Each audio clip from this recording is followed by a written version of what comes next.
Friends, many of us are on edge with the situation in Israel, with our brothers and sisters in the world. But I want to share a story. It's an amazing and powerful story that happened with the mother of the Lubavitcher Rebbe, Rebbe Simchana Schneerson, and with her young son.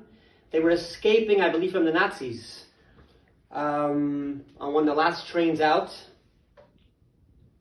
And as they're on the train, you can imagine the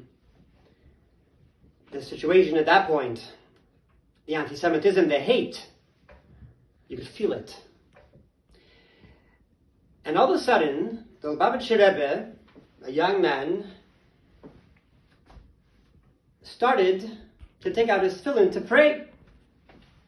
Came out time to pray in the morning, and his mother tells the story. She says she was petrified. She was terrified. What could happen? There could be a pogrom on the train. Somebody could take out his pistol, but the Rebbe very coolly, composed, took out his tefillin and started to put on his tefillin on his head and his hands, and listen to what happened. All of a sudden,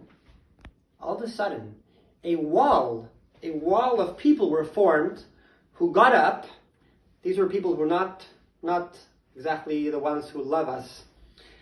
They got up and they formed a wall around the Lubavitcher Rebbe, allowing him to pray, to do his thing, half hour, whatever it took.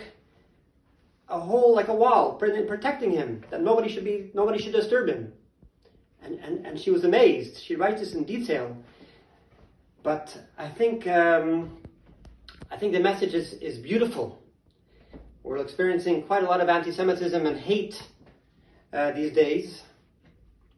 But the message of this story, I think, shows us that when a Jew shows strength, that he's proud, that's what a Jew is. That's his nature, to do mitzvahs, to be a proud Jew, to stand up for Israel, not to be ashamed. Then the world respects us, as in the story we see.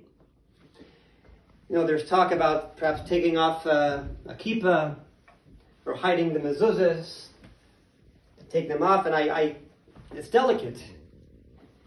But I want to say this. We have to be vigilant.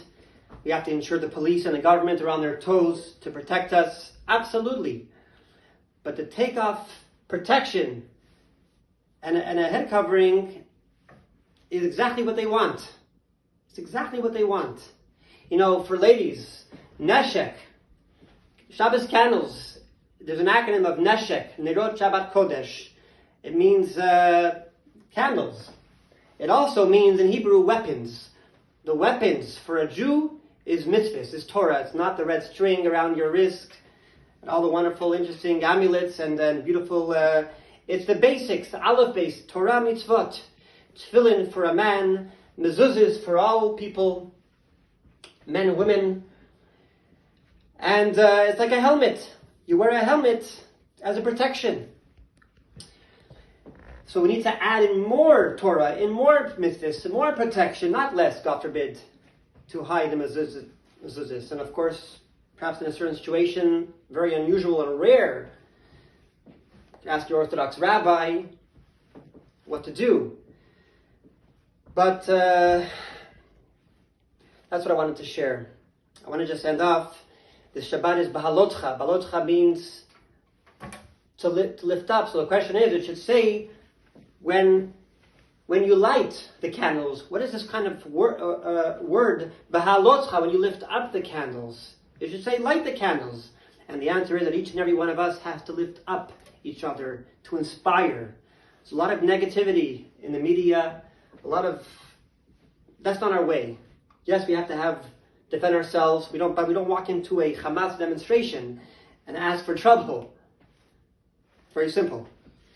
May God help us, that He should add us in chesed and rachamim and kindness and mercy. There will come a time very soon. With the coming of Mashiach, there will be world peace. Emir Hashem, speedily in our days, may it be very soon, speedily in our days. Amen. Ken Yehi Ratzon. Thank you.